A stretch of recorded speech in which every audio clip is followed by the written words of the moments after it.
So it's been fun to see the teachers manuals evolve since the very first year that I taught it. And I just have to say kudos to OpenSciEd for being responsive to teachers and taking our feedback and putting it in place. Because if it wasn't for that, I probably would, like after the very first unit, and I could see like in the release unit when there were certain things that I'm like, hey, I suggested that in my feedback. You saw it really was a great buy-in, first of all.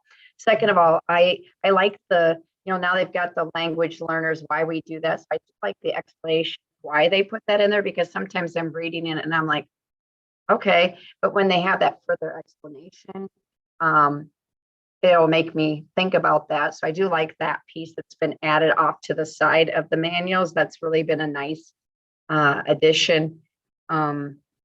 So when I look at the manual, I usually typically read the first part of it for the instruction. And I also like the suggestions of conversation pieces, because sometimes as I'm reading that, I'm like, oh, I better make sure I put that in there for tomorrow, because that'll probably help this student or that student. So I really spend a lot of time every evening just reviewing over things to make sure that I'm best prepared and or can get some of those thoughts in there, especially for my first time I teach it, because I teach the same lesson 4 times in a day.